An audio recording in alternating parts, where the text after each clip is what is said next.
கிட்டத்தட்ட ஒரு ஆளை அடித்து போட்ட மாதிரி ஒரு முறிச்செடுக்கிற காய்ச்சல் இதை சொல்லினோம். அப்படி முக்கியமாக இந்த உள்ளங்கை பகுதி இருக்குதானே, இந்த உள்ளங்கையில் இருக்கிற உள்ளுக்கு இருக்கிற அந்த எண்புகள் எல்லாம் இப்படி மடிக்கவே ஒரு அளவுக்கு இருந்தது. முக்கியமாக எங்களுடைய டார்கெட் குரூப் யாருன்னு சொன்னால் கர்ப்பிணி பெண்கள், குழந்தைகள், சிறிய குழந்தைகள், அதை விட 65 வயசுக்கு கூடினாக்கள், அதை விட கோமொபிடிட்டிஸ் உள்ளார்கள், நீண்ட கால நோய்கள் உள்ளார்கள், உதாரணமாக புற்றுநோயாளிகள், காசநோய் உள்ளவர்கள், நாட்பட்ட சிறுநீரக நோய் உள்ளவர்கள், ஏற்கனவே ஆர்த்ரைட்டிஸ் இருக்கிறார்கள் அல்லது மூட்டுவாதத்தால் பாதிக்கப்படக்கூடியாக்கள், பாதிக்கப்பட்டாக்கள். ஒரே ஒரு மருந்து தான், நல்ல ஓய்வு, நல்லா தண்ணி குடிக்கிறது, இவ்வளவுதான். நல்ல ரத்தின சுருக்கமாக சொன்னால் இருண்ட பின்னணியுடைய சிறிய நீர்த்தேக்கங்கள், தேங்குற தண்ணிக்கு அந்த நேரம் நுழம்பு விலைக்கு இருக்கலாது. என்னென்னு சொன்னால் நாங்கள் அந்த நேரம் நித்திர கொள்கிற டைம் இல்லை. குறிப்பாக கொழும்புல தெற்கு பகுதிகளில் இப்போ ஒரு தலைவிரிச்சு ஆடுது கண்ண நாளைக்கு பிறகு. சாதாரணமாகவே வைரஸ் காய்ச்சல் எல்லாமே ஒரு குறித்த கணப்பொழுதுக்கு தோன்ற காய்ச்சல்கள், மணத்தியல கணக்கில் அந்த நோயா. வணக்கம் மக்களே, சாதாரணமான காணொலி இல்லாமல் இன்றைக்கு ஒரு எச்சரிக்கையான விழிப்புணர்வு காணொலி என்றோடு உங்களை சந்திக்கிறேன். நான் நற்குணராஜா நிறுவன், பொது சுகாதார பரிசோதகர், தமிழ் எந்திரன் யூடியூப் தளத்தினுடைய நிர்வாக இயக்குனர். 2006ஆம் ஆண்டு ஒரு பெரிய காய்ச்சல் ஒன்று பரவினது எல்லாருக்கும் தெரியும், இலங்கை புல்லா பரவினது. இப்போவும் சில பேருக்கு ஞாபகம் இருக்கும், அந்த கை காலெல்லாம் இப்போவும் நோகும் என்று சொல்லுவீங்கன்னா உடம்பு வீக்கான டைமில். சிக்கன் குனியா, அந்த சிக்கன் குனியா இலங்கையில் திருப்ப நீண்ட வருடங்களுக்கு பிறகு தலைவிரிச்சாட வலிக்கிட்டு. முக்கியமாக கொழும்பு பகுதியில், தெற்கில் எல்லா இடமுமே இந்த காய்ச்சல் பரவி கொண்டு இருக்குது. யாழ்ப்பாணமும் இதுன்ற ரிஸ்க்குக்கு இருக்குது. என்னென்னு சொன்னால் நாங்கள் கொழும்போட போக்குவரத்து ரீதியான மார்க்கங்களை உடைய ஆக்களாக இருக்கிறோம். அது தவிர அதை பரப்புகிற ஆள் யாருன்னு சொன்னால் டெங்குவை பரப்புகிற அதே நுழம்பு தான் இந்த காய்ச்சலையும் பரப்புது. ஈடிஸ் அல்பபிக்டஸ், ஈடிஸ் எஜிப்டாய் அண்டு அந்த நுழம்பு தான் பரப்புது. அந்த நுழம்பு சாதாரணமாகவே யாழ்ப்பாணத்தில் தாராளமாக இருக்குது. கொழும்போடு நாங்கள் தொடர்புகளை இருக்கிறாங்க.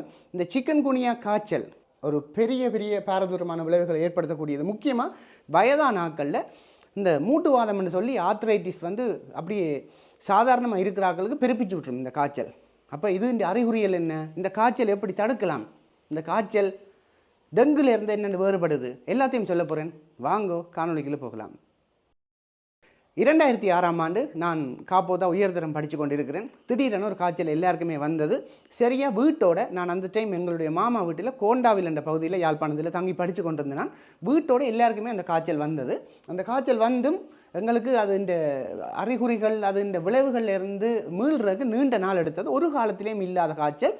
நாங்கள் சாப்பிடைக்கு எல்லாம் செட்டியாது அல்சராக்கி சரியான ஒரு எங்களுக்கு உடம்பே அப்படி முறிச்சது. முக்கியமாக இந்த உள்ளங்கை பகுதி இருக்குதானே, இந்த உள்ளங்கையில் இருக்கிற உள்ளுக்கு இருக்கிற அந்த எண்புகள் எல்லாம் இப்படி மடிக்கவே ஒரு அளவுக்கு இருந்தது. கொஞ்ச நாள் அந்த நேரம் கிரிக்கெட் விளாட்றது இப்படி போலிங் கூட செய்யலாமல் இருந்தது. காரணம் அவ்வளவுத்துக்கு முறிச்செடுத்தது. இந்த காய்ச்சலை பற்றி விரிவாக பார்ப்போம். சிக்கன் குனியா இது ஒரு வைரஸ்வால் பரவுகிற ஒரு நோய். கட்டாயமாக உங்களுக்கு தெரிஞ்சிருக்க வேண்டியது, வைரஸ் என்றாலே அதுக்கு மருந்து இல்லை, ஒரே ஒரு மருந்து தான், நல்ல ஓய்வு, நல்லா தண்ணி குடிக்கிறது, இவ்வளவுதான். நல்லா ஓய்வெடுக்க வேணும், நல்லா நீராகாரங்களை எடுக்கிறதால இந்த வைரஸை நாங்கள் இலகுவாக வெற்றி கொள்ளலாம். ஆனால் இந்த சிக்கன் குனியாவை பரப்புகிற ஆள் யாருன்னு சொன்னால் டெங்குவை பரப்புகின்ற அதே நுழம்பு. அப்போ முதலாவதாக இந்த நுழம்பை பற்றி பார்த்துட்டு பிறகு அறிகுறிகளுக்கு போவோம், எப்படி கட்டுப்படுத்தலாம்னு பார்ப்போம். இந்த நுழம்பு எங்கே இருக்குமென்னு சொன்னால் டெங்குவை பரப்புகிற நுழம்பு. இது சம்மந்தமாக முதலும் ஒரு வீடியோ போட்டு வைரல் ஆகினது பார்த்துருப்பீங்க. எங்களை கண்டவுடன் விளக்கு மாற்றி தூக்க வேண்டாம்னு போட்டு நான் டெங்கை பரப்புகிற நுழம்பு குப்பைகளுக்கு ஒன்றும் இருக்கிறது இல்லை, அது பெருகிறது. சிம்பிளாக சொன்னால், நல்ல ரத்தின சுருக்கமாக சொன்னால் இருண்ட பின்னணியுடைய சிறிய நீர்த்தேக்கங்கள், தேங்குகிற தண்ணிக்கான அது பெருகும், ஓடுகிற தண்ணிக்கு எல்லாம் வராது. இருண்ட பின்னணியுடைய சிறிய நீர்த்தேக்கங்கள்ட்டு அவங்களுக்கு தெரியும். பேக்ரவுண்ட் கருப்பாக இருக்க வேணும், கொஞ்சம் தண்ணியாக இருக்க வேணும், தேங்குகிற தண்ணியாக இருக்க வேணும். இந்த கோம்பைகள், சிரட்டைகள், டயர்கள், இந்த வாய்க்கால்கள், அதேமாரி தொட்டி தண்ணி தேங்கி நிற்க மாட்டால் அதுக்கு வரும். எல்லாமே யோகட் கப் கூட வரும். எப்படின்னா வெள்ளையாக இருந்தாலும் மேலே இருந்து பார்க்க மண்ணுக்கு மேலே இருக்க இருண்ட பின்னணி, அதுக்குள்ள சொட்டு தண்ணி ஆடாமல் அசையாமல் நிற்கிற தண்ணிக்கு நுழம்பு போய் முட்டையிடும். இப்படியான இடங்களுக்கு இவர் பெருகுவார். இவர் கடிக்கிற டைமை பார்த்தோம்னு சொன்னால் சாதாரணமாக காலமே 6லேருந்து 9, பின்னேரம் 3 மணிலேருந்து 6 மணி மட்டும் கடிக்கும். சுகமாக ஞாபகம் வச்சிருக்கிறதுக்கு நான் அந்த காணொலியிலையும் சொல்லியிருப்பேன்.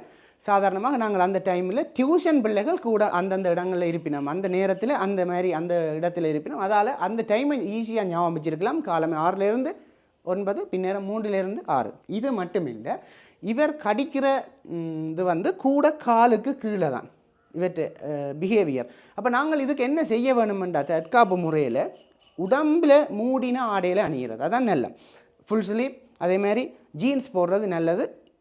இது மட்டும் இல்லை, நுளம்பு விரட்டிகள் என்று இருக்குது, ரெப்பலன்ஸ்ன்னு சொல்லி இருக்குது. அதில் நாங்கள் போட்டு விடலாம். இந்த சிட்டனல் ஆயில், காவட்டம்பூல் எண்ணெய், சில பேர் சித்தாலை அதுகளும் பூசுகிறவ எதுவாக இருப்பாலும் அதை பூசி அந்த மனத்துக்கு நுளம்பு வராமல் விட்டால் சரி.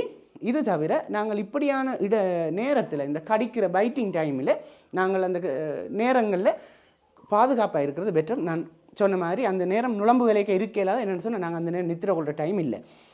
இந்த நுளம்பு பெருகிறது வந்து சொட்டு தண்ணி உள்ள இருண்ட பின்னணியுடைய நீர்த்தக்கம் சொல்லிட்டு அதுகளை நாங்கள் வீட்டை சுற்றி அகற்றி விடணும். தண்ணி படாத இடத்த வைக்கணும். ஒரு டயரை வெளியில் வைக்கிறோம்டா அதை வெளியில் வைக்காமல் மழைப்படாத இடத்த கொண்டே வச்சு விட்டா சரி.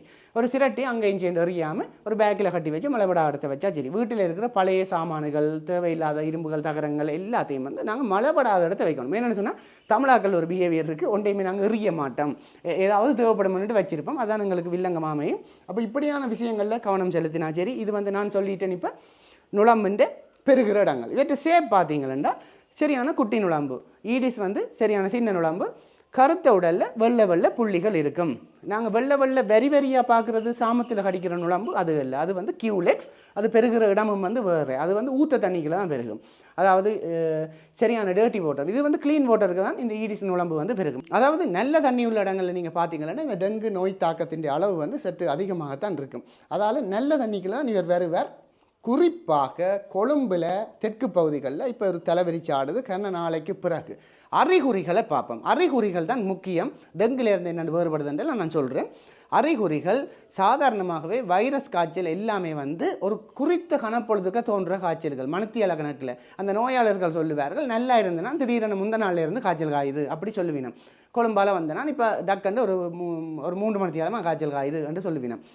இந்த டெங்கு காய்ச்சலை பொறுத்தவரையில் டெங்கு காய்ச்சலின் அறிகுறிகளிலும் பார்க்க இது விரைவாக தோன்றிவிடுமாம். அதாவது நோயெறும்பு காலம் என்று ஒன்று இருக்குது. என்னன்னு சொன்னால் எனக்கு ஒரு நுளம்பு வந்து அந்த வைரஸ் உள்ள நுளம்பு, சும்மா நுளம்பு கடிச்சு வராது, அந்த வைரஸ் உள்ள நுளம்பு வந்து எனக்கு கடிக்குதுன்னு வைப்போம். அப்போ இந்த கிருமியை என்ற உடம்புக்குள்ளே விட்டாச்சு. இனி அவர் பெருகி எனக்கு அவர் முதலாவது நோய் அறிகுறிகளை ஏற்படுத்துறதுக்குரிய அந்த காலம்தான் நோயெறும்பு காலம், நோய் அரும்புறதுக்குரிய காலம், நோயாக மாறுறதுக்குரிய காலம். இது வந்து சரியான ஷார்ட் பீரியட் டெங்கிலும் பார்க்க.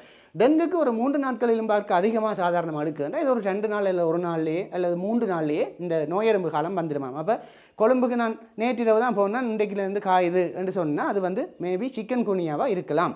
இதை விட டெங்குன்ற அறிகுறிகள் பொதுவாக மூட்டுகளுடைய நோக்கள், அதே மாதிரி தசைவலி, கடும் காய்ச்சல் இருந்தாலும் இந்த காய்ச்சலுக்கு மூட்டு நோய் வந்து அதிகமாக இருக்குமா. டெங்குக்கு வந்து ரெக்டோ ஓபிட்டல் பெயின்ன்றது வந்து ஒரு ஸ்பெசிஃபிக்காக இருக்கிறதால கண்ணுக்கு பின்னுக்கு ஊசியால் குத்தின மாதிரி ஒரு நோய் இருக்கிறது போல் இந்த சிக்கன் குனியாவுக்கு வந்து மூட்டுகளுக்கு இடையில் சரியாக நோவுமாம். அதிலே முக்கியமாக நான் ஏற்கனவே சொன்ன மாதிரி இந்த உள்ளங்கை இந்த ஜாயிண்ட்டுகள் அதே மாதிரி முழங்கால் பகுதி வந்து அடித்து போட்ட மாதிரி இருக்குமாம். கிட்டத்தட்ட ஒரு ஆளை அடித்து போட்ட மாதிரி ஒரு முறிச்செடுக்கிற காய்ச்சல்ண்டு இதை சொல்லினோம். அப்படி இருக்குமாம் அவர்களுடைய அந்த நோய் வந்தவர்களுடைய மனோநிலை. அதில் முக்கியமாக இந்த காய்ச்சல் ஏன் இப்போ ப்ரையாரிட்டி பண்ணி கதைக்கிறோம்னு சொன்னால் இந்த காய்ச்சல் வந்து ஏற்கனவே ஆர்த்ரைட்டிஸ் இருக்கிறார்கள் அல்லது மூட்டுவாதத்தால் பாதிக்கப்படக்கூடியாக்கள், பாதிக்கப்பட்டாக்களுக்கு இன்னும் வந்து அதை வந்து நீண்ட காலத்துக்கு இருக்குமா. இப்போ டெங்கு வந்தால் அதுன்ற அறிகுறிகள் கொஞ்சம் காலத்துக்கு இருந்துட்டு மாறிடும். ஆனால் இந்த எலும்புகள் நோகிறது, மூட்டுக்கள் நோகிறது வந்து இந்த காய்ச்சலுக்கு நீண்ட நாளைக்கு இருக்கிறதால முக்கியமாக எங்களுடைய டார்கெட் குரூப் யாருன்னு சொன்னால் கர்ப்பிணி பெண்கள், குழந்தைகள், சிறிய குழந்தைகள், அதை விட 65 வயசுக்கு கூடினாக்கள், அதை விட கோமொபிடிட்டிஸ் உள்ளார்கள், நீண்ட கால நோய்கள் உள்ளார்கள், உதாரணமாக புற்றுநோயாளிகள், காசநோய் உள்ளவர்கள், நாட்பட்ட சிறுநீரக நோய் உள்ளவர்கள், இவர்கள் எல்லாத்தையும் நாங்கள் பௌத்திரமாக பாதுகாக்கணும். ஒன்றும் செய்ய தேவையில்லை, இந்த நுளம்பு கடிக்காட்டி சரி. இப்போ உங்களுக்கு ஒரு சந்தேகம் இருக்கலாம், எனக்கு அந்த காய்ச்சல் இருக்குது, என்னோட வந்து கதைச்சா வருமாண்டு. கடைசி வந்து வராது. எனக்கு அந்த நுளம்பு கடித்து அதை காவியாக இருக்கிற அந்த ஈடிஸ் நுளம்பு கடித்து கிருமி வந்து உங்களுக்கும் அந்த கிருமியை கொண்டு வந்து விட்டால் தான் பெறும். அப்போ அந்த நோயாளியரோட கதைக்கிறதாலேயோ பழகிறதாலேயோ அவருக்கு சாப்பாடு கொடுக்குறதாலேயோ இது வந்து வரப்போகிறது இல்லை. இந்த சிக்கன் குனியாவுக்கு தெளிவாக சொல்லுறேன், அந்த அறிகுறி வந்து தசைகள் மூட்டுகளுக்குள்ள நோய் தான் பயங்கரமாக இருக்குது. அதை விட டெங்குக்கும் இதுக்கும் இடையில் வேறுபாடு பார்த்தோம்னா டெங்குக்கு வந்து அறிகுறி கொஞ்சம் இதிலும் பார்க்க ஸ்லோவாக வரும். இது வந்து டக்குன்னு வந்துட்டு நோயெறும்பு காலம் இதுக்கு வந்து குறைவு. டெங்குக்கு உடம்பில் புள்ளிகள் வாரது உங்களுக்கு தெரியும், ரேஷஸ் வாரது. இந்த ரேஷஸ் வந்து டெங்குக்கு சாதாரணமாக முகத்திலையும் கைகால் பகுதிகளிலையும் பெறும். இது உடலின் எல்லா முக்கியமாக பாதத்தில் கூட இந்த சிக்கன் குனியாக்குரிய ரேஷஸ் வந்து வரும்னு சொல்லினோம். உதாரணமாக காய்ச்சல் போக ஒரு ஆளுக்கு டெங்குக்கு 3 பரிசோதனைகள் செய்வார்கள்.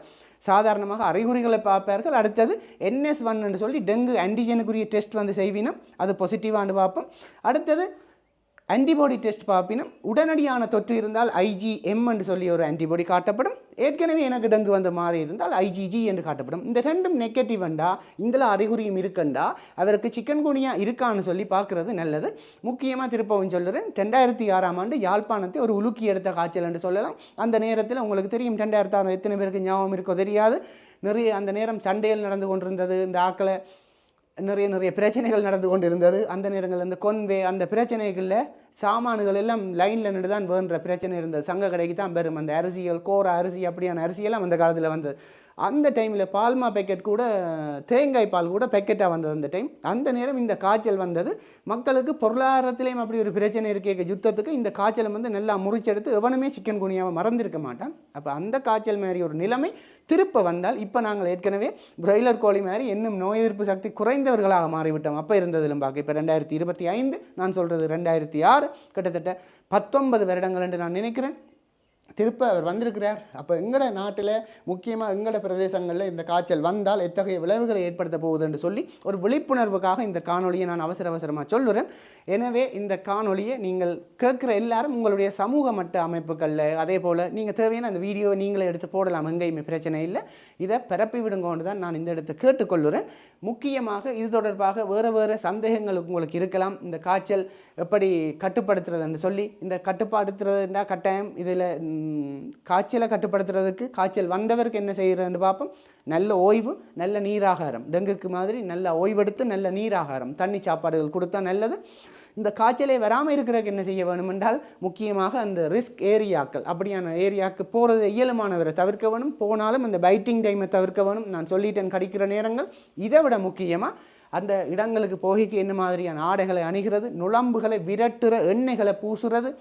இது மட்டும் இல்லை, போயிட்டு வந்து காய்ச்சல் என்று சொன்னால் 3 நாளைக்கு முன்னமே ஹாஸ்பிட்டல் வந்துட வேண்டும். அநேகமான ஆட்கள் இப்போ ஆஸ்பத்திரியை அதாவது வைத்தியசாலையை பழி சொல்கிற ஒரு பழக்கம் உண்டாகிட்டு, அதுக்கு காரணம் நாங்கள் 7 மாணவரை வீட்டில் இருந்துட்டு ஏதாவது கை வைத்தியங்களை பார்த்துட்டு வைத்தியசாலைக்கு போகிறதில்ல, பக்கத்தில் உள்ள ஒரு வைத்தியர்கிட்ட போனாலே பரவாயில்லை, அது கூட செய்யாமல் கடைசியாக ஒரு 6வது நாள் 7வது நாள் போயிட்டு அங்கே போனோடனே ஆள் முடிஞ்சுதுண்டு பழி சொல்கிறதுல எந்த ஒரு அர்த்தமும் இல்லை. எனவே 3 நாளைக்குள்ள வைத்தியசாலைக்கு போயிட்டால் இந்த காய்ச்சலா இல்லையாண்டு பரிசோதித்து கொள்ள முடியும். சிக்கன் குனியா திருப்பவும் ஒரு தலைவிரிச்சு ஆடுறதை நெச்சா நாங்கள் கட்டுப்படுத்தலாம். முக்கியமாக இந்த நுழம்பை கட்டுப்படுத்துறதால, அதுவும் முக்கியமாக வீடுகளில் இருக்கிற தேவையற்ற கொள்கலன்கள், ஸ்டெக்னட் வாட்டர், தேங்கக்கூடிய தண்ணி நிற்கக்கூடிய இடங்கள், இந்த மரப்பொந்துகள், கோம்பைகள், சிரட்டைகள், டயர்கள், வாய்க்கால்கள், பீலிகள், இப்படியான விஷயங்களை நாங்கள் பார்த்து அகற்றி விட்டோம்னா இந்த பிரச்சனை இல்லை. வளமைக்கு மாறா வைகாசி மாதத்தில் அதிக மழை வீழ்ச்சி இந்த வருஷம் பதிவாகினது. அப்போ அதுக்கு தக்க நல்ல நுழம்பும் பெருகி இருக்கும். கட்டாயம் எங்களுக்கும் அந்த த்ரெட்டிங் வந்து இப்போவும் இருந்து கொண்டு தான் இருக்குது. கொழும்பில் தானே இருக்குது, தெற்கு பகுதியில் தானே இருக்குது. நாங்கள் சேஃப் பண்ணிட்டு இருக்காமல் அவதானமாக இருப்போம். மீண்டும் இன்னொரு காணொலியில் சந்திப்போம். இது தொடர்பாக உங்களோட கருத்துக்களை கீழே பதிவிடுங்கோ. முக்கியமாக இது ஒரு விழிப்புணர்வு காணொலின்றதால் நீங்களும் பயன்படுத்தி கொள்ளலாம். இதை யாருமே அது தவிர இதை நீங்கள் மற்றவர்களுக்கு பகிர்ந்து உங்களுடைய பொன்னான கருத்துக்களையும் விட்டுக்கொள்ளுங்கோ. விடைபெற்றுக் கொள்கின்றேன். நன்றி, வணக்கம்.